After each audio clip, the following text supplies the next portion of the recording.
ముఖ్య ఇదేంటంటే కొత్త ప్రభుత్వం వచ్చింది. కొత్త ప్రభుత్వానికి అభినందనలు. పవన్ కళ్యాణ్ పార్టీ పోటీ చేసిన అన్ని స్థానాల్లో గెలిచింది. ఆయనకు కూడా అభినందనలు. మన కందులు దుర్గేష్ మినిస్టర్ ఇచ్చారు. సిఫార్సు చేసినందుకు పవన్ కళ్యాణ్ గారికి, అంగీకరించినందుకు చంద్రబాబు నాయుడు గారికి. ఏంటంటే దుర్గేష్ మనకి చాలా కాలం నుంచి మిత్రుడు. శిష్యుడు కాదు, శిష్యుడు ఎలా అవుతారు? వాళ్ళ ఫ్యామిలీ రాజకీయాల ఫ్యామిలీ, చాలా కాలం నుంచి రాజకీయాలు ఉన్నారు. నాతో చాలా ఎక్కువ కాలం నాతో కలిసి ఉన్నారు.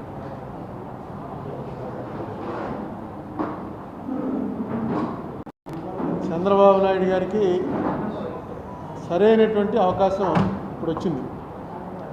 ఆంధ్రప్రదేశ్ ప్రయోజనాల కోసం ఢిల్లీలో నిజంగా చక్రం తిప్పగలిగినటువంటి అవకాశం వచ్చింది. దీన్ని సరిగ్గా, ఎందుకంటే ఈయన నితీష్ కుమార్ వీళ్ళిద్దరి మీదనే ఆధారపడింది ప్రభుత్వం. కేంద్రంలో ఈ పరిస్థితులు వస్తాయని ఎవరు ఊహించలేదు. ఎందుకంటే మోడీ గారు అబ్ కీ బార్ 400 పార్ అన్నాడు. అది పని జరగలేదు. చివరికి ఆంధ్రప్రదేశ్లో వచ్చినటువంటి రిజల్ట్స్ మీదే ప్రధానంగా ఆధారపడి మోడీ గారు అక్కడ ప్రధానమంత్రి అయ్యే అవకాశం వచ్చింది. అందుకే ఆయన పార్లమెంట్లో మాట్లాడుతూ పక్కనే పవన్ కళ్యాణ్ని చూపించి ఏ పవన్ నహి ఆంధీ హై అన్నాడు. అంటే పవన్ అంటే గాలి, ఇది మామూలు గాలి కాదు, పెను తుఫాను. ఆంధీ అంటే తుఫాన్ కన్నా పెద్దది. ఉప్పెన్లు, మన దివిసీమ ఉప్పెన అలాంటిదన్నమాట. నిన్న కూడా పదవి స్వీకారంకి వచ్చినప్పుడు చిరంజీవిని పవన్ కళ్యాణ్ని కావలించుకుని ఫోటోలో దిగాడు.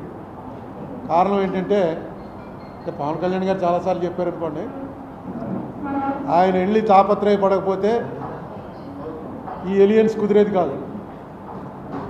ఈ ఎలియన్స్ కుదరకపోయినా ఇక్కడ చంద్రబాబు నాయుడు పవన్ కళ్యాణ్కి వచ్చిన నష్టం ఏం లేదు. ఏమో ఇంకా బీజేపీతో లేకపోతే ఇంకా 1-2 సీట్లు పెరిగినేమో కూడాను. మోడీకి మాత్రం ఈ ఎలియన్స్ లేకపోతే ఏమోనో రిజల్ట్ వచ్చాక తెలిసింది.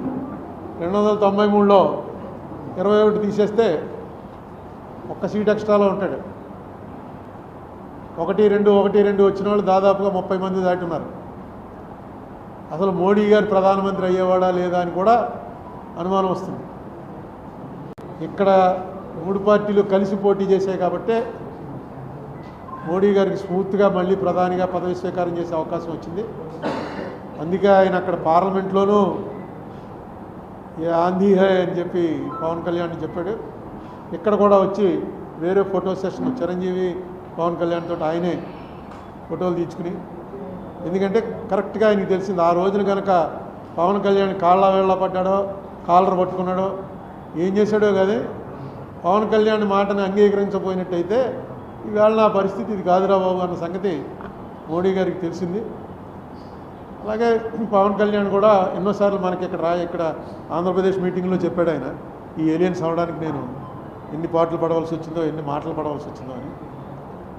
మొత్తానికి సక్సెస్ఫుల్గా ఈవేళ ఉన్న సినేరియోలో ఆంధ్రప్రదేశ్కి రావాల్సినవి ఏవైతే ఉన్నాయో ఆ రావాల్సినవన్నీ కూడా తీసుకోవడానికి ఇంతకుముందు మనకు డినై చేసింది. అన్నిట్లోకి చాలా దారుణంగా డినై చేసింది ఏంటంటే, విడిపోయిన వెంటనే చంద్రబాబు నాయుడు గారి ప్రభుత్వం సుమారు 30,000 కోట్ల రూపాయలు రెవెన్యూ డెఫిసిట్ మాకు వస్తుంది, అది ఇందులో కూడా పెట్టారు, యాక్ట్లో కూడా పెట్టారు అని చెప్పంటే దాన్ని 3,000కో 4,000కో కుదించేశారు. అది మొన్న జూన్ 2వ తారీఖున కరెక్ట్ ఫిగర్స్ కూడా ఇచ్చాను మీకు.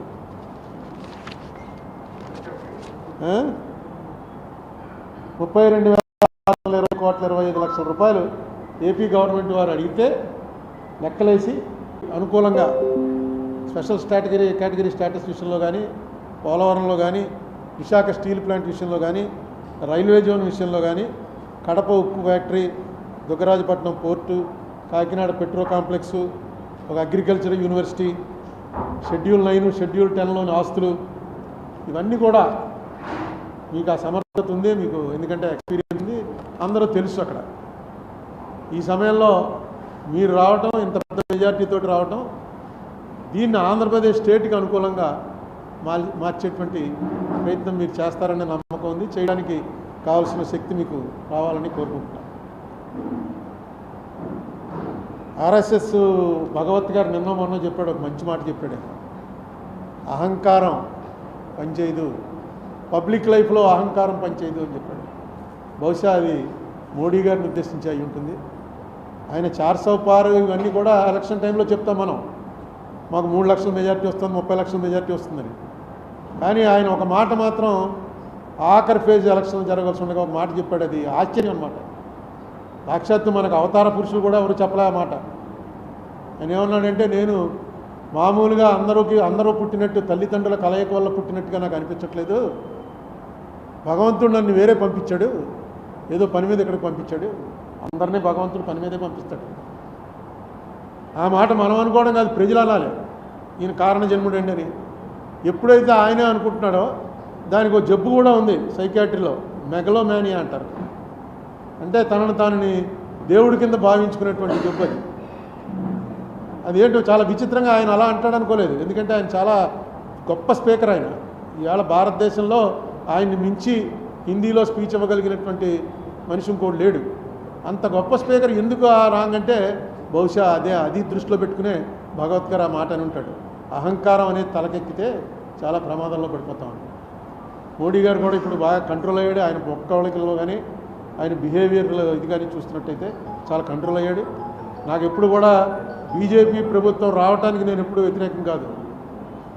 ప్రతిపక్షం కూడా బలంగా ఉండాలి. ప్రతిపక్షం లేని డెమోక్రసీయే కాదు. ఇప్పుడు ప్రతిపక్షం ఆంధ్రప్రదేశ్లో 11 స్థానాలకు వచ్చేసింది.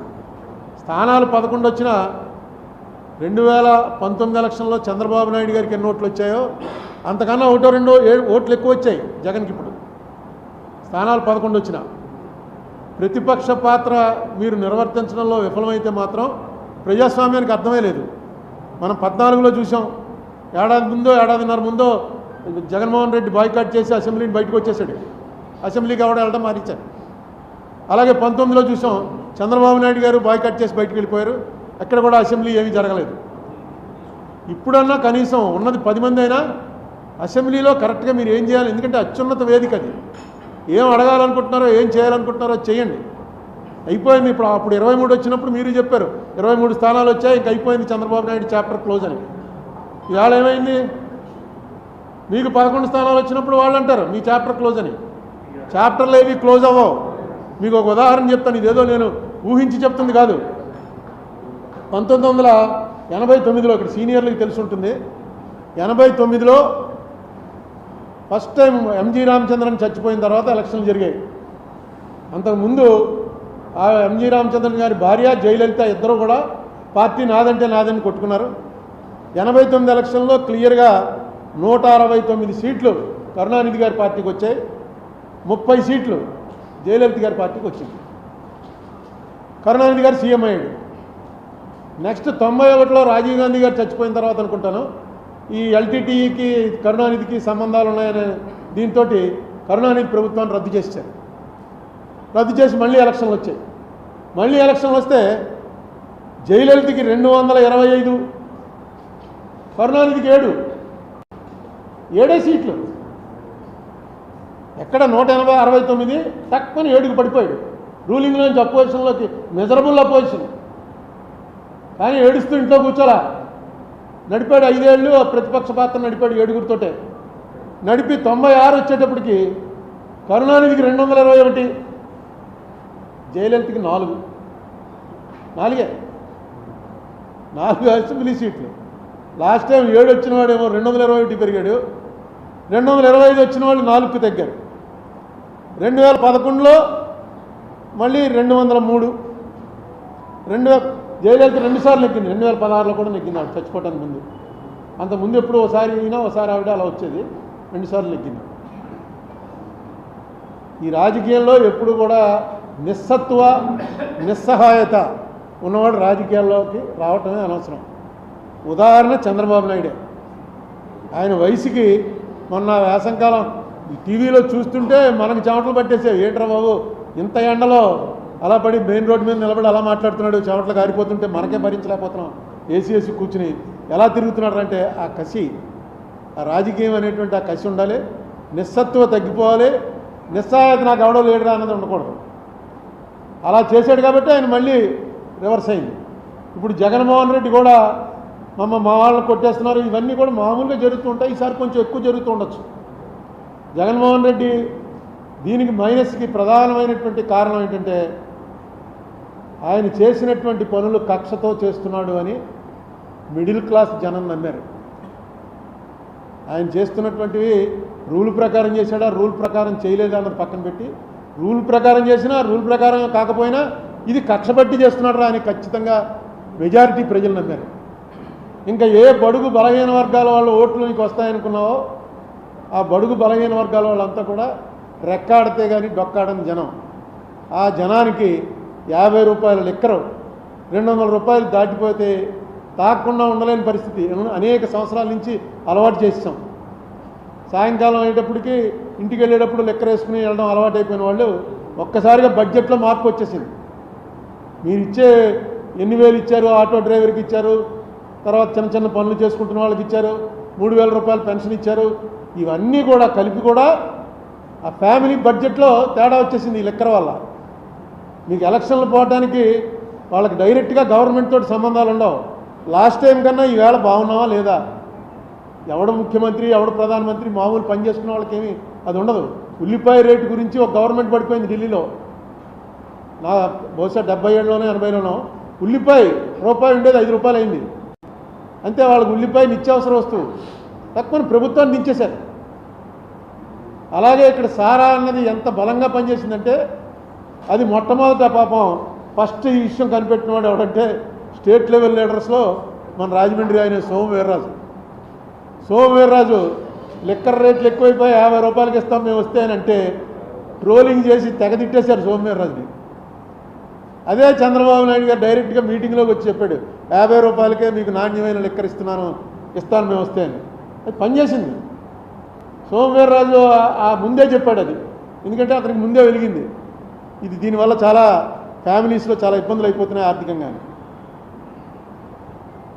తర్వాత ఇంకా చంద్రబాబు నాయుడు గారు చేయవలసిన 1-2 పనులు ఏంటంటే డీలిమిటేషన్ వస్తుంది. డీలిమిటేషన్ వచ్చి సీట్ల సంఖ్య 700 దాటిపోతుంది. అందుకే పార్లమెంట్ కొత్త బిల్డింగ్ కూడా 700 దాటిన వాళ్ళు 800 మంది పట్టేలా కట్టారు. డీలిమిటేషన్లో మన పాత్ర కరెక్ట్గా, ఎందుకంటే సౌత్ మొత్తం మనకి ఇచ్చేటువంటి డబ్బు బాగా ఇప్పటికే చాలా తక్కువ ఇస్తున్నారు. అది నేను అనేకసార్లు మీకు లెక్కలన్నీ చెప్పాను. మనం ఆంధ్ర నుంచి 100 రూపాయలు వాళ్ళకి ఇస్తుంటే, కేంద్రానికి వెళ్తుంటే ఆంధ్ర నుంచి మనకి వెనక్కి వచ్చేది 63 రూపాయలు మాత్రమే వస్తుంది. అదే ఉత్తరప్రదేశ్కి 100 రూపాయలకి 120 రూపాయలు వెళ్తుంది, బీహార్కి 140 రూపాయలు వెళ్తుంది. కారణం ఏంటంటే జనాభా. ఈ జనాభా తగ్గించమని కేంద్ర ప్రభుత్వం వాళ్ళు పెట్టినవన్నీ కూడా మనం ఫాలో అయ్యాం. సౌత్లో జనాభా తగ్గించాం, దానికి పనిష్మెంట్ ఇవ్వకూడదు కదా. జనాభా తగ్గించినందుకు మనకి ఏదో ఇంటెన్సివ్ ఇవ్వాలి. అది కాకుండా ఇప్పుడు పనిష్మెంట్ దిశలోకి పోతుంది. ఇక రేపు పార్లమెంట్లో పరిస్థితి ఎలా వస్తుందంటే సౌత్ అంతా కలిపి 200 సీట్లు కూడా ఉన్నాం, వాళ్ళు 600 సీట్లు పెరిగిపోతారు జనాభా లెక్క. పెరిగిపోతే వచ్చేటువంటి ప్రమాదం, సౌత్కి వచ్చేటువంటి ప్రమాదాన్ని ఎలా నివారించాలి అనే విషయం కూడా సౌత్లో ఇప్పుడు ఉన్నటువంటి లీడర్స్లో చంద్రబాబు నాయుడు గారికి కనెక్షన్లు ఉన్న లీడర్ కాబట్టి, అన్ని పార్టీల్లో కనెక్షన్లు ఉన్నాయి కాబట్టి ఆయన చేసి దాని విషయం కూడా దృష్టి పెట్టాలి. తర్వాత ఈవీఎంలు, ఫస్ట్ ఈవీఎంలు తప్పు అని చెప్పింది చంద్రబాబు నాయుడు గారే. ఆయనతో పాటు ఉండేటువంటి ఆయన పార్టీ లీడర్ ఒక ఆయన హరిప్రసాద్ గారని, ఆయన అయితే అరెస్ట్ కూడా అయ్యాడు. ఆ ఈవీఎంలు చూపించి ఇవి ఎలా పనిచేయవో అన్నీ చూపించాడు. ఆయన ఎక్కడ నొక్కితే ఎక్కడికో వెళ్ళిపోవటం, ఇవన్నీ ఎలా ఉంటాయో చూపించాడు. చూపించిన ఆయన వాళ్ళు మీకు ఇప్పటికి కూడా ఈవీఎంల గురించి మొట్టమొదట మాట్లాడింది ఎవర్రా అని చూస్తే మనం చంద్రబాబు నాయుడు గారే అప్పు వచ్చేసాడు. దీని మీద కూడా ఏదైనా చేయండి.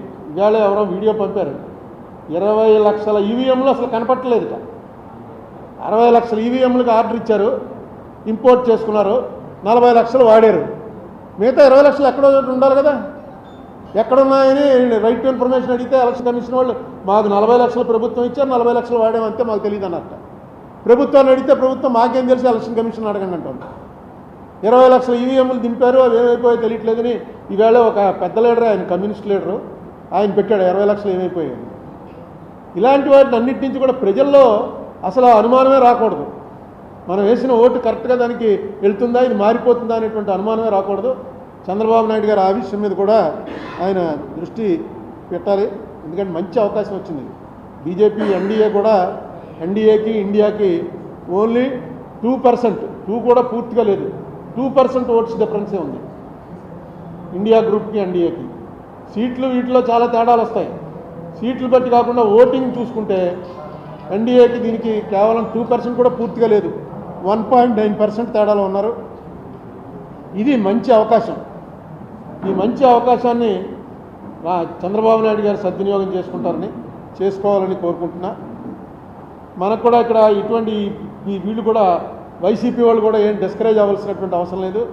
26 సీట్లు వచ్చాయి గుర్తు చేసుకోండి. 94లో నేను ఫస్ట్ అసెంబ్లీకి పోటీ చేసినప్పుడు పివి నరసింహరావు గారు ప్రధానమంత్రిగా ఉండగా ఇక్కడ కాంగ్రెస్కి వచ్చినటువంటి సీట్లు 26 మాత్రమే. ఏది 294కి 26, 296కి 26 వచ్చింది. మళ్ళీ ఎలక్షను 96 నుంచి 99లో కొంచెం పెరిగాం. 2004 వచ్చేటప్పటికి 181 సీట్లతో అధికారంలోకి వచ్చాం. రెండే పార్టీలు ఉన్నప్పుడు, ఇప్పుడు రెండే పార్టీలు ఉన్నాయి ఇక్కడ, మిగతా పార్టీలు ఎవడో ఒకటి జారపడాలి. ఒకటి జగన్మోహన్ రెడ్డి పార్టీ, ఒకటి నారా చంద్రబాబు నాయుడు పార్టీ. ఈ రెండే పార్టీలు ఉన్నప్పుడు ఇలాంటివి సాధ్యం అవుతాయి, వన్ సైడ్గా ఇటో వన్ సైడ్గా అటో. కాబట్టి వీళ్ళు డిస్కరేజ్ అయిపోక్కర్లేదు. వాళ్ళు కూడా ఏదో ఇంక అయిపోయింది, స్మాష్, ఇంక జగన్ పార్టీ క్లోజ్ అయిపోయింది, ఇంకా మనమే అని వాళ్ళు అనుకోక్కర్లేదు. ఇక్కడ ఈవేళ ఉన్నటువంటి వాతావరణం చంద్రబాబు నాయుడు గారి ఎక్స్పీరియన్స్కి తగ్గట్టుగా రైట్ టైంలో రైట్ డెసిషన్ వచ్చిందని నేను అనుకుంటున్నాను. ఎందుకంటే ఇదే పాత్రలో ఇంకొకళ్ళు ఎవరైనా ఉంటే ఇంత బాగా ప్లే చేయలేదు. అంటే చేస్తారని నేను అనుకుంటున్నా. ఇప్పటివరకు ఏమీ మొదలవలేదు, ఇంకా మంత్రివర్గం ఎవరెవరికి ఇచ్చారో కూడా తెలియలేదు. కానీ ఖచ్చితంగా చంద్రబాబు నాయుడు గారి ఇంపార్టెన్స్ ఢిల్లీలో చాలా పెరుగుతుంది. చంద్రబాబు నాయుడు అండ్ నితీష్ కుమార్ వాళ్ళు చెప్పినట్టుగా నడవలసినటువంటి అవసరం బీజేపీ మోడీ గారికి ఉంటుంది. దాన్ని ట్యాక్ట్ఫుల్గా స్టేట్ ఇంట్రెస్ట్కి చేసుకోవడంలో ఆయన కనుక కరెక్ట్గా పెడితే డెఫినెట్గా సక్సెస్ అయ్యే అవకాశం ఉంటుంది. అలాగే ఇప్పుడు ఆయన శిష్యుడే రేవంత్ రెడ్డి, శిష్యుడు అనొచ్చలేదో లేకపోతే కొలీగు రేవంత్ రెడ్డి పక్కన సీఎం అయి ఉన్నాడు. ఆయనతో కూడా షెడ్యూల్ 9, షెడ్యూల్ 10 వెంటనే సెటిల్ చేసుకోండి. మనకు ఎంత వస్తుందో చూడండి. అది కూడా మొన్న ఎఫిడేవిట్లో వేసిన ప్రకారం, మన ఏపీ గవర్నమెంట్ వేసిన ఎఫిడేవిట్ ప్రకారం చూసుకుంటే అది ఎంత రావాలి మనకి, ఇంతకుముందు చెప్పాను మీకు, అది దాదాపుగా 1,30,00,000 కోట్లు రావాలి. 1,30,000 కోట్లు, 1,30,000 కోట్ల రూపాయల్లో 58% మనకు రావాలి. షెడ్యూల్ 9, షెడ్యూల్ 10 అసెట్స్ వాల్యూ కడితే, ఈ వాల్యూ కట్టింది కూడా చాలా కాలం అయింది, ఇప్పుడు ఇంకా చాలా పెరుగుంటుంది.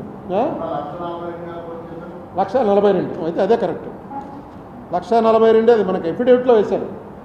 నేను వేసిన కేసులో ఎఫిడేవిట్లో 1,42,000 కోట్ల రూపాయలు అన్డిసైడెడ్గా ఉంది అని వేశారు. ఆ వేసిన దాంట్లో ఇప్పుడు మనకు ఎంత రావాలో అక్కడ ఉన్నది రేవంత్ రెడ్డి గారు, నెక్స్ట్ బెస్ట్ ఉన్నది బీజేపీ. అదే కేసీఆర్ గారు ఉంటే ఆయన నేను ఇంతకాలం ఇవ్వకుండా ఆప్ చేశాను, రేవంత్ రెడ్డి వచ్చి ఇచ్చేసాడు, చంద్రబాబు నాయుడుతో కలిశాను అనే అవకాశం ఉంటుంది. కానీ ఇప్పుడు కేసీఆర్ కాదు, అక్కడ 2 జాతీయ పార్టీలే ఉన్నాయి, బీజేపీ కాంగ్రెస్, వీళ్ళిద్దరూ కలిసే చేశారు ఆ యాక్ట్. అందుకని ఖచ్చితంగా యాక్ట్ ప్రకారం ఇంప్లిమెంట్ చేయండి అంటే రేవంత్ రెడ్డి గారు ఆల్రెడీ ఒక కమిటీ వేశారని మొన్న ఎప్పుడో పేపర్లో చూశాను. రేవంత్ రెడ్డి గారు ఖచ్చితంగా చంద్రబాబు నాయుడు గారు అంటే వీళ్ళిద్దరికీ కూడా కొంత పాత పరిచయాలు, ఆ క్లోజ్నెస్ ఉంది కాబట్టి దాన్ని కూడా స్టేట్ ఇంట్రెస్ట్కి వాడాలని కోరుకుంటున్నా. 1,42,000 కోట్లుగా చెప్పాను. తర్వాత నేను వేసినటువంటి ఏపీ రీఆర్గనైజేషన్ కేసులో కూడా ఇంకా జగన్మోహన్ రెడ్డి ప్రభుత్వం అందులో ఎఫిడేవిట్ వేసి కౌంటర్ వేశారు. ఆ కౌంటర్ వేసిన దాన్ని మీరు కొనసాగించండి, ఇంకొక పెద్ద ప్లేటర్ని పెట్టి దాని విషయం కూడా ఏపీ రీఆర్గనైజేషన్ కేసు మీద నేను వేసినటువంటి కేసులో మనం ఏదైతే అడిగామో ఆ రిలీఫ్కి ప్రభుత్వం తరఫున ఎవరన్నా పెద్దవాళ్ళు వస్తే ఆ కేసు కూడా కరెక్ట్గా నడుస్తుంది. అలాగే నేను ఎప్పటి నుంచో చంద్రబాబు నాయుడు గారిని కలిసి కూడా అడిగాను. ఒకసారి పార్లమెంట్ లోక్సభలో 18/2/2014 నాడు ఏం జరిగింది, అనేక సార్లు మోడీ గారు అమిత్ షా గారు రాజ్యసభలోనూ లోక్సభలోనూ చెప్పారు, ఆంధ్రప్రదేశ్కి జరిగినంత అన్యాయం ఇప్పటివరకు ఈ పార్లమెంట్ వచ్చాక ఎవరికీ జరగలేదు, మీరా మాకు పాఠాలు నేర్పుతారని కాంగ్రెస్ వాళ్ళని నిలదీశారు వాళ్ళు. మీరు ఒక్కసారి అడగండి ఏం జరిగింది ఆ వేళ, దాని మీద చర్చ పెడదామని. నా దగ్గర చాలా మెటీరియల్ ఉంది, అలా దాచుకుని ఉంచాను. ఆ వేళ ఎంతమంది హాజరయ్యారు, హాజరైన వాళ్ళందరూ సరిపోతారా అసలు? నిజంగా ఆ వేళ ఓటింగ్ పెడితే ఏపీ రీఆర్గనైజేషన్ పాస్ అవుతుందా యాక్టు, బిల్లు యాక్ట్ అవ్వడానికి అవకాశం లేదు. అవన్నీ ఆధారాలతో ఉన్నాం. అసలు అక్కడ చర్చే పెట్టడానికి 10 ఏళ్ళు అయింది. వైసీపీ వాళ్ళు ఉన్నప్పుడు పెట్టలేదు, అంతకుముందు చంద్రబాబు నాయుడు గారు ఉన్నప్పుడు పెట్టలేదు.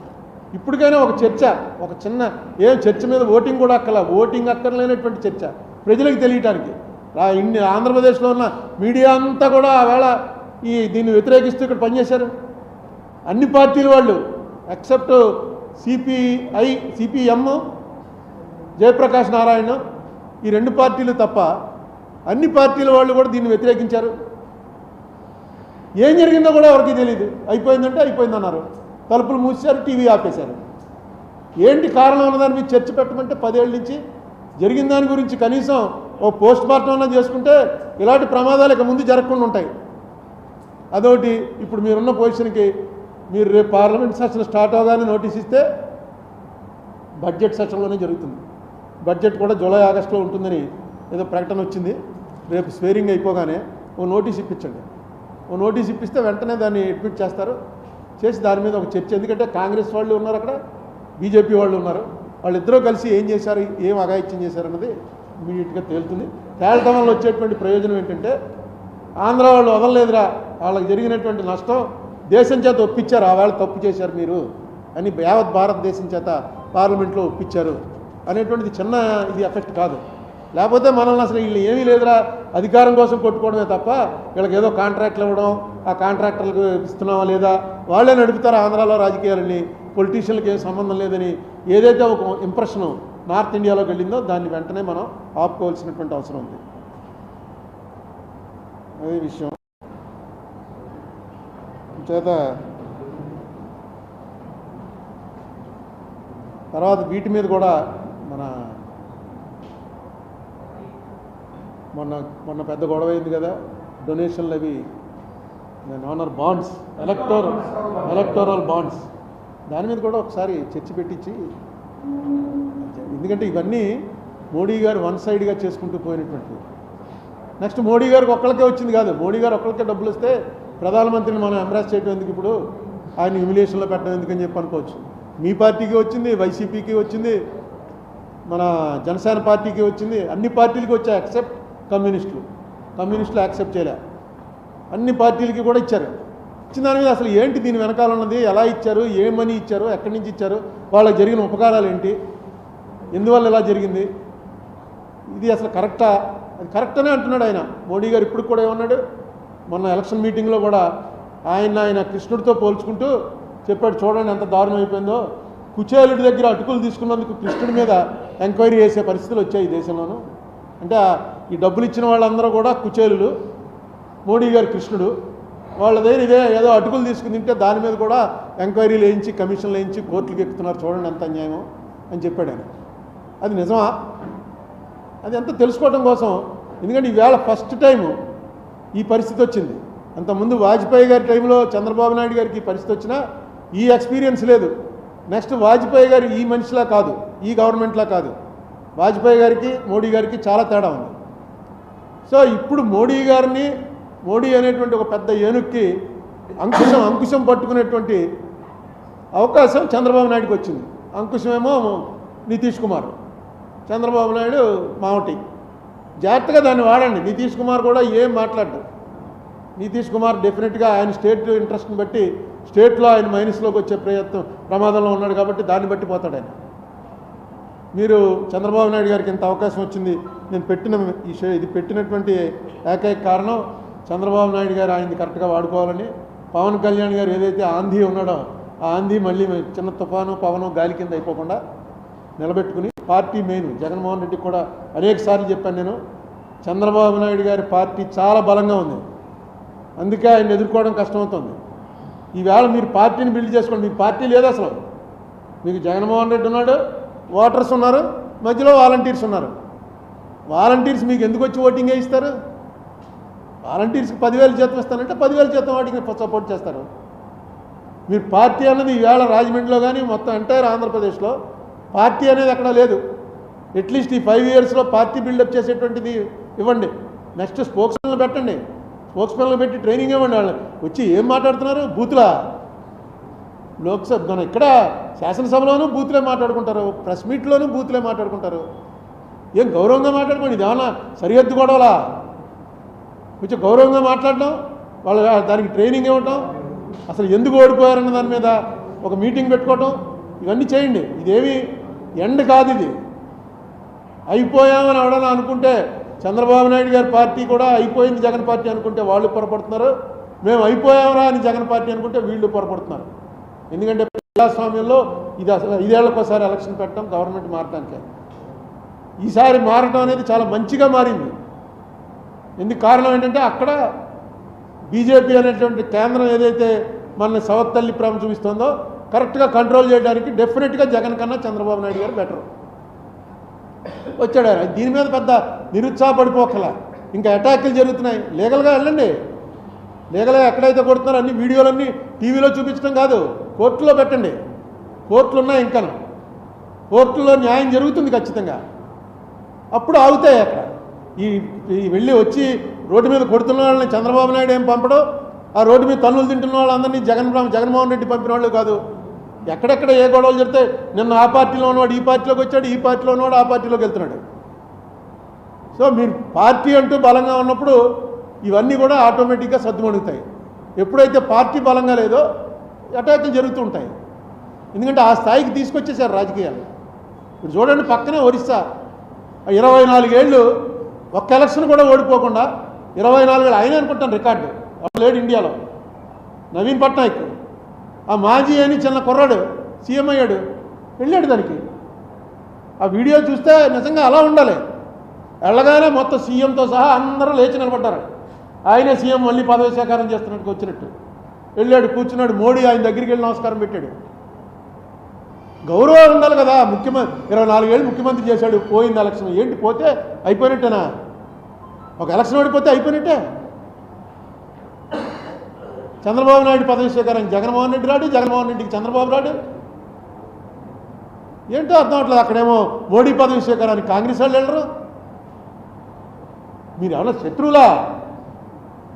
విరోధులు, రాజకీయ విరోధులు కూడా తప్పన్నాడు భగవత్.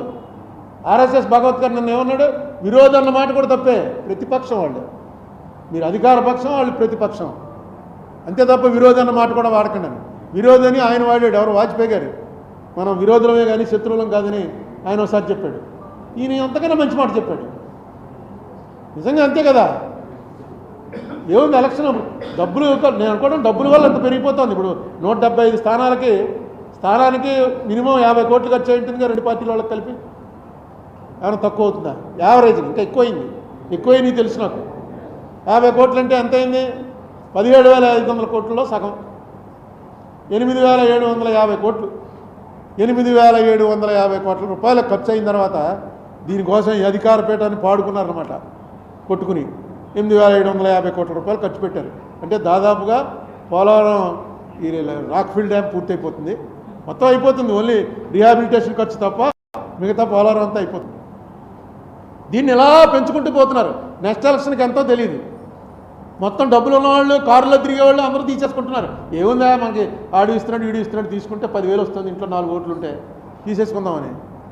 ఎక్కడ పోతుంది ఇది? కనీసం ఎవరైతే తీసుకోవడానికి ఇంట్రెస్ట్ లేదన్న వాళ్ళు వచ్చి ప్రజల్లో ఒక అవేకనింగ్ పెట్టాలి. ప్రజల్లో అవేకనింగ్ పెట్టకపోతే ఇది ఇలా ఈ పాట పాడుకుని 8,750 కోట్ల రూపాయలకి రాష్ట్రం పాడుకున్న తర్వాత ఈ రాష్ట్రంలో వ్యాపారం చేస్తారా, జనం కోసం చేస్తారా? మనమే ఊహించుకోండి. మనమే ఆస్తులన్నీ అమ్మేసి అప్పులు చేసి ఎమ్మెల్యే ఎంపీ అయిన తర్వాత మొట్టమొదటి ప్రయారిటీ ఏముంటుంది? మనం కరెక్ట్ కాకపోయినా సరే ఫస్ట్ ప్రయారిటీ మనం అప్పులు తీర్చాలి. లేకపోతే వాళ్ళు ఊరుకోరు. కొన్ని ఆస్తులు త్యాగం చేసేసినా అప్పులు తీర్చాలి. ఏ పొలిటీషియన్ అయినా అలాగే తయారవుతున్నాడు. దీనికి కారణం ఏంటి అనేటువంటిది ఎవరైతే చెప్పగలిగిన వాళ్ళు, కొంచెం చదువుకున్న వాళ్ళు, డబ్బులు అవసరం లేకుండా వెళ్ళి ఓటేస్తున్న వాళ్ళు ఉన్నారో వాళ్ళందరూ కూడా నోరు మూసి కూర్చుంటున్నారు. మేధావి మౌనం చాలా ప్రమాదకరం. ఎప్పుడో వీరేశలింగం పంతులు గారు చెప్పారు అందరికన్నా ముందే, వైలెన్స్ కన్నా సైలెన్స్ చాలా ప్రమాదం అని.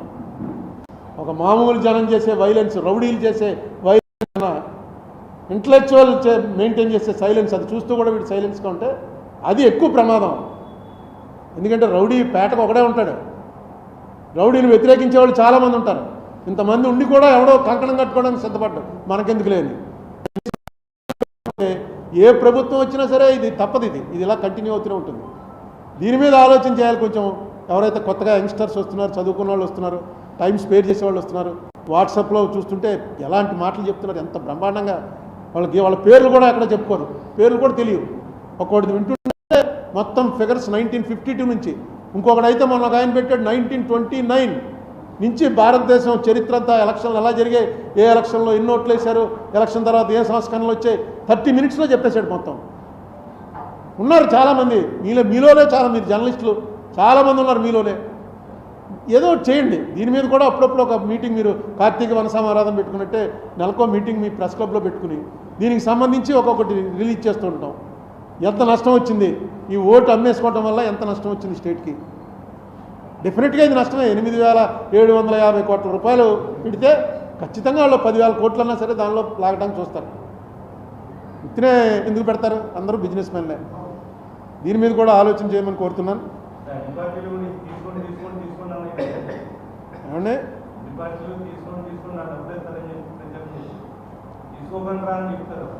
అందరూ ఎవరు ఇచ్చినా తీసుకుని నాకు ఓటేయండి అని ఎందుకు వేస్తారు? ఏమని చెప్పాను? 91లోనా? 94కి డబ్బులు లేవు అసలు. పొరపడ్డావు మిస్టర్. అసలు 5 పైసలు ఇవ్వలేదు. అసలు నా దగ్గర ఉంటే కదా, అలాగా ఎప్పుడూ ఇవ్వాల. నీకు 94 7 నియోజకవర్గాల్లో, ఈస్ట్ గోదావరిలో 6, ఈస్ట్ గోదావరి 6 నియోజకవర్గాల్లో ఎక్కడ కూడా ఓటు కొనలే. కొవ్వూరులో జరిగింది. వెస్ట్ గోదావరి ఎప్పటి నుంచో ఉంది అలవాటు. నాకు పార్టీ ఇచ్చింది, మీరందరూ ఇచ్చింది. నా సొంత డబ్బులు అయితే డిపాజిట్ జైన్ వెళ్ళి డిపాజిట్ వేసాడు, జైన్ కట్టేశాడు అశోక్ కుమార్ జైన్. ఏది నేను డబ్బులు ఇస్తానంటే తీసుకోలేదు.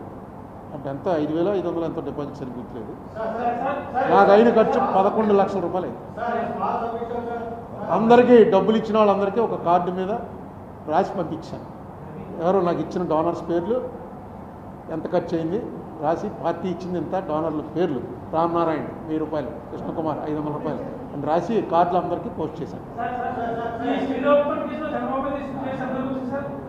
స్కిల్ డెవలప్మెంట్లో ఇప్పుడు చంద్రబాబు నాయుడు గారే సిబిఐకి అప్పచెప్పేస్తాడు. ఎందుకంటే వాళ్ళు ఊరికే వచ్చి అనవసరంగా సెంట్రల్ జైలు దగ్గరికి వచ్చి చంద్రబాబు గారిని చూడడం, బయటకు వచ్చిన బూతులు తిట్టడం, ఇంటికి వెళ్ళిపోవడం, ఇదే చేశారు. ఎందుకు చేశారో నాకు అర్థం అలా. ఇప్పుడు జగన్మోహన్ రెడ్డి గవర్నమెంట్ కేసు పెట్టింది, అన్యాయంగా పెట్టింది, చంద్రబాబును అరెస్ట్ చేసింది, లోపల పెట్టింది. ఇదేగా వాళ్ళ ఆరోపణ. అంటే వదిలేస్తారా? ఇప్పుడు అన్యాయంగా వచ్చి పెట్టాడు అని చెప్పి ఎంత గొడవ చేసినా వదులుతారా? సిబిఐకి అప్పచెప్తే న్యాయం జరుగుతుంది కదా. వీళ్ళ ముందు ఉన్నటువంటి ఆఫీసర్ని తప్పిస్తే స్టేట్ గవర్నమెంట్ని తప్పించి సిబిఐకి వేయాలని అలా పెట్టినందుకు ఏడవలసింది ఎవరో? రూలింగ్ పార్టీ వాళ్ళు ఏడవాలి, మా మీద నమ్మకం లేదా అని. విచిత్రంగా ఈయన పార్టీ వాళ్ళు, మరి ఏముందో వీళ్ళకి బీజేపీకి అప్పుడు సంబంధాలు ఏంటో నాకు తెలియదు, కానీ వీళ్ళు తిట్టేశారు మొత్తం. అసలు నన్ను తిట్టకుండా రాజమండ్రి నుంచి వెళ్ళినవాడు ఎవడలేడు.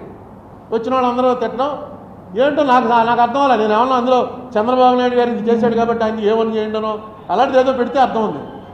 ఆయన తీసుకున్నాడు, మళ్ళీ వకాలతో ఆయన వేసాడు, ఇంకెవరూ తీసుకోవాలి కానీ నోటీసులు ఎవరు నోటీసులు తీసుకోవాలి. అడ్రస్ నాట్ అవైలబుల్ అని అలా తప్పించుకున్నారు.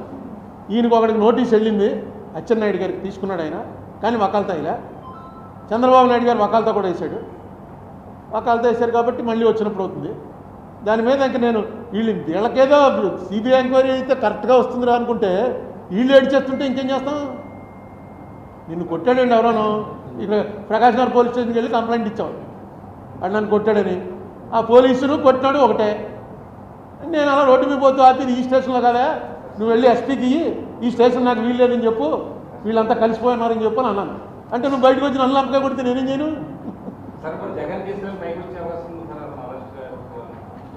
జగన్ కేసులు పైనే ఉన్నాయి, పైకి వచ్చే అవకాశం ఉంది. అరెస్ట్ ఉండదండి. ఇంకా చాలామందికి ఉన్నటువంటి ఒక ఇదేంటంటే అరెస్టులు ఎప్పుడు చేస్తారు? రిమాండ్ ప్రిజనర్స్ ఉంటారు, కన్విక్షను. రిమాండ్ ఎప్పుడు ఇస్తారంటే ఈయన బయట ఉంటే సాక్షుల్ని ప్రభావితం చేస్తాడన్నప్పుడు. అది ఛార్జ్షీట్ వేసేవరకే. ఇప్పుడు ఛార్జ్షీట్లు అన్నీ వేసేసారు కాబట్టి ఇంకా ఆయన్ని సాక్షుల్ని ప్రభావితం చేయటం ఉండదు. తీర్పు రావాలి. తీర్పులో కన్విక్షన్ వచ్చిందనుకో, ఆయన కన్విక్షన్ వస్తే హైకోర్టుకి అప్పీల్ చేసుకుంటాడు. అప్పుడు కూడా జైలుకి వెళ్ళాడు. హైకోర్టులో ఎన్నేళ్ళు నడుస్తుందో ఎవరికి తెలియదు. హైకోర్టులో కూడా దాన్ని కన్ఫర్మ్ చేశారనుకో, సుప్రీంకోర్టుకి అప్పీల్ చేస్తాడు. అది ఎన్నేళ్ళు నడుస్తుందో తెలియదు. కానీ కన్విక్షన్ వస్తే జరగబోయే ప్రమాదం ఏంటంటే 2 ఏళ్ళు దాటి కన్విక్షన్ అయితే డిస్క్వాలిఫై అయిపోతాడు.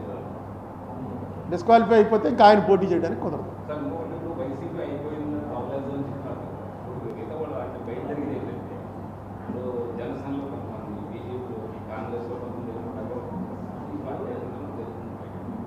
పోతారు కాదు. మీకు ఒకటే తెలుసుకోండి, ఈవేళ ఉన్నటువంటి రాజకీయ పరిస్థితుల్లో లీడర్స్ తోటి జనం లేరు.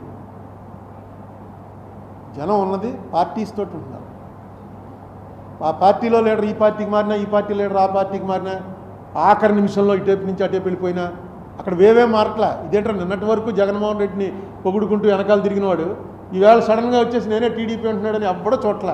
చూస్తే చంద్రబాబు నాయుడు మొహం, పవన్ కళ్యాణ్ మొహం, ఇక్కడ జగన్మోహన్ రెడ్డి మొహం.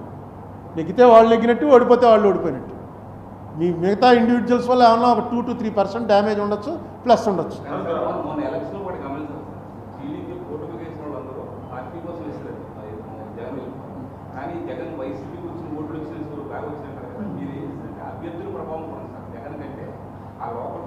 అదే ఈ థీరీలు కరెక్టే. ఈ థీరీ ప్రూవ్ చేయలేని థీరీ.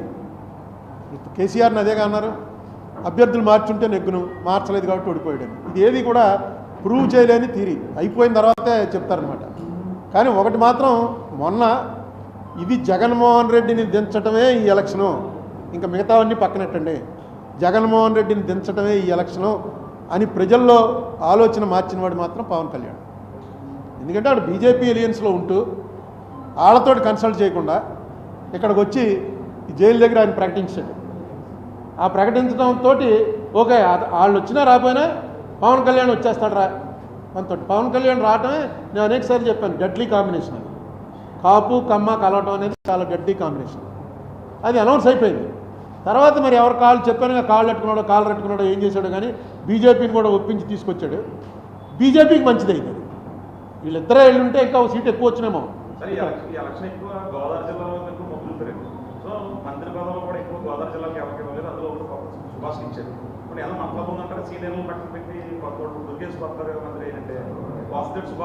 ఇప్పుడు ఎలా వస్తుందంటే వీటిలో జనరల్గా సీనియర్స్లో ఒకడికి ఇచ్చారనుకోండి, మిగతా వాళ్ళకి బాధేస్తుంది.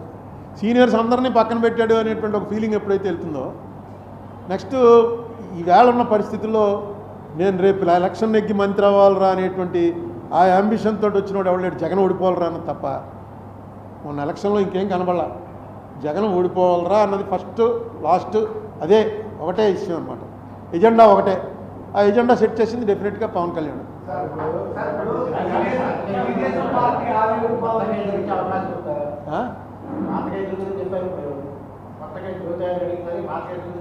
కొత్త కేసులు ఎందుకు పెట్టరు?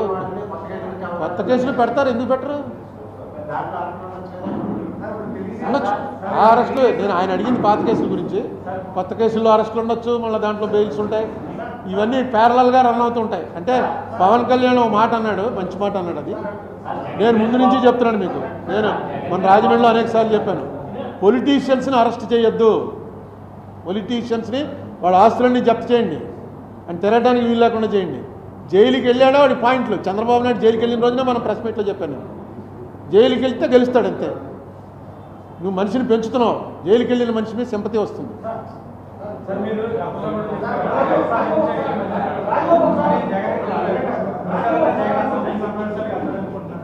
వెళ్ళాలి, జగన్ వెళ్ళాలి ఖచ్చితంగా. మధ్యలో అలగటం, పోవటం, బయటికి పోవటం ఇవన్నీ చేయకండి. చంద్రబాబు నాయుడు గారు బయటికి పోయింటే ఆ వేళ చాలా పెద్ద హ్యూమిలియేషన్. అది మనం అట్లా ప్రెస్ మీట్ కూడా చెప్పాం. అసలు ఆ టైప్ ఆఫ్ డిబేట్లు ఆపండి. ఆ టైప్ ఆఫ్ డిస్కషన్ వల్ల ఏం ప్రయోజనం లేదు. ఏదో ఎలిమెంటరీ స్కూల్లో పిల్లలు దెబ్బలాడుకుంటున్నట్టు అది వాళ్ళు కూడా దెబ్బలాడుకోవట్లేదు. ఇప్పుడు వాళ్ళు చాలా గౌరవంగా మాట్లాడుకుంటారు.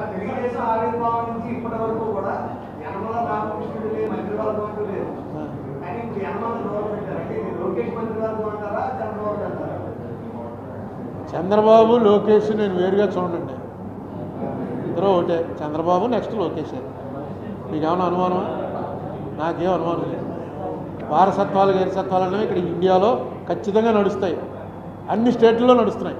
ఇప్పుడు మమతా బెనర్జీ పెళ్లి చేసుకోలేదు, ఏం చేసుకొని తీసుకొచ్చి మేనాలుండి పెట్టిందిగా, ఎవరినో నమ్మాలి కదా. ఓన్లీ కాంగ్రెస్, ఇందిరాగాంధీ, నెహ్రూ అనేవారు. ఇప్పుడు అయ్యే పార్టీ చూసుకోండి, ఎక్కడో 2-3 చోట్ల నవీన్ పట్నాయక్, ఎందుకంటే వాళ్ళు పెళ్ళిళ్ళే చేసుకోలేదు. మోడీ కూడా అంతే. మోడీకి వారసత్వం ఏం లేదు, పార్టీ ఉంది వాళ్ళకి, చాలా బలమైన పార్టీ అది.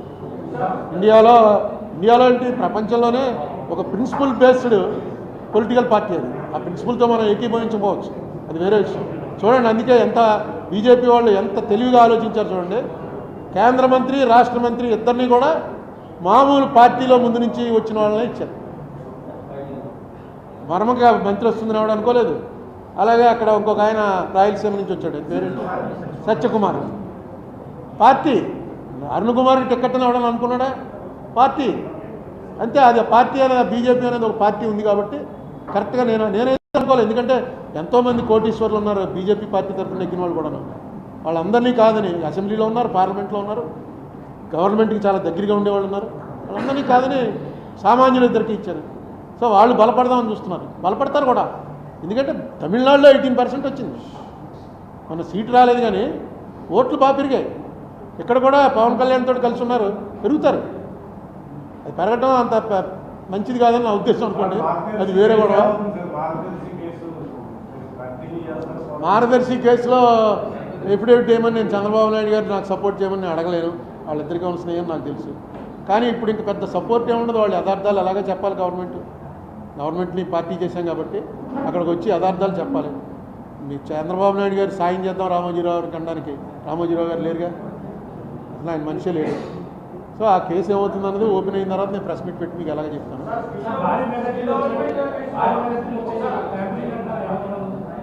ఏంటి చెప్పు.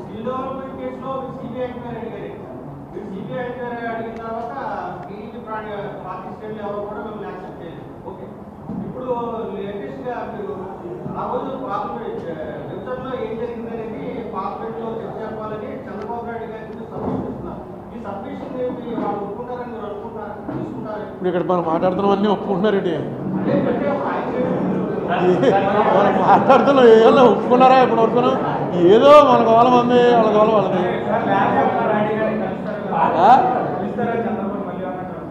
ఎవరు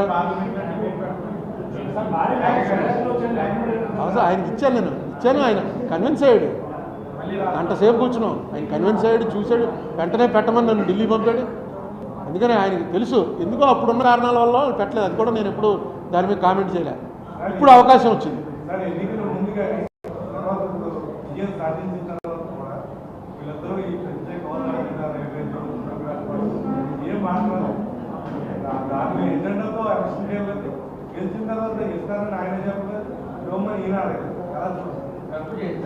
అడుగుతారు అంటే ఇప్పుడు ఇంకా టూ ఎర్లీ. మనం చెప్పానుగా, మొన్న ఎలక్షన్లో అసలు ఇవేవి ఇష్యూలు కాదు. మొన్న ఎలక్షన్లో ఒకటే ఇష్యూ, జగన్ ఉండాలా పోవాలా, అదే ఇష్యూ. జగన్ పోవాలన్న వాళ్ళందరూ ఒకవైపు ఉన్నారు, జగన్ ఉండాలన్న వాళ్ళందరూ ఒకవైపు ఉన్నారు. అది వాళ్ళు కూడా దగ్గర 40%కి వచ్చారు. సరిగ్గా చంద్రబాబు నాయుడు గారికి 2019లో వచ్చిన ఓట్లకి ఇప్పుడు జగన్కి వచ్చిన ఓట్లకి 0.2 0.3% తేడా, అంతే. 39.2 ఆయనకి వస్తే అంతకన్నా ఎక్కువ వచ్చాయి, జగన్కే ఎక్కువ వచ్చాయి 0.6.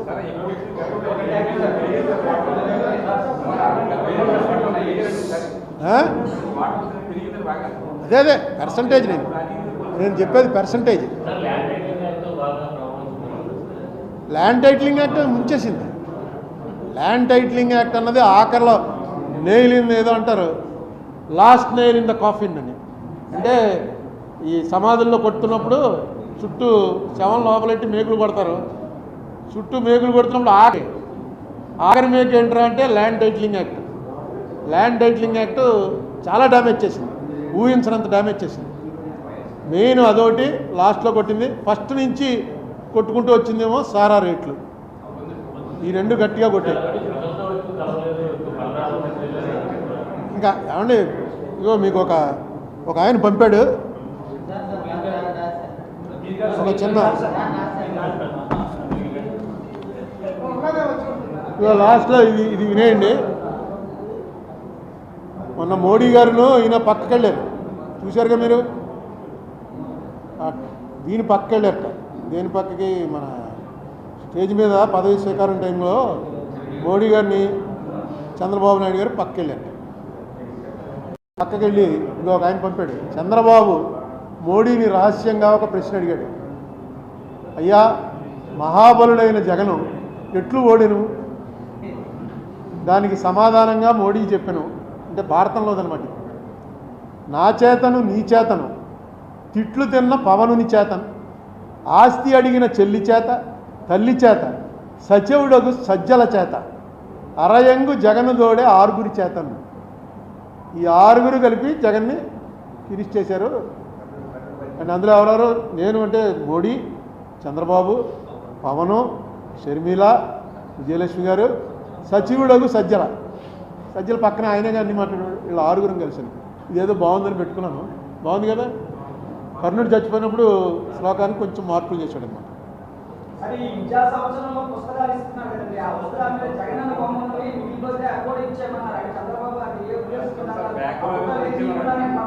మళ్ళీ పుస్తకాలు ప్రింట్ చేయడం ఎందుకని? మన దగ్గర డబ్బులు లేవు. అదే తెలంగాణలో ఆపేయమన్నారు. తెలంగాణలో ఆపేయమన్నారు ఎందుకంటే వాళ్ళకి డబ్బులు ఉన్నాయి. అదే మన విభజన. మనకి విభజనలో జరిగిన అన్యాయం అదే. అక్కడ రావడం మంచి నిర్ణయం.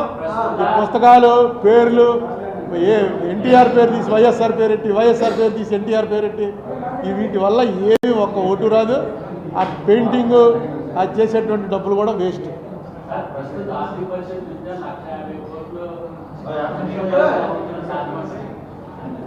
ఇప్పుడు చంద్రబాబు నాయుడు సీఎం అయ్యాడు, ఆయన ఇవన్నీ తెలిసే చెప్తాడుగా.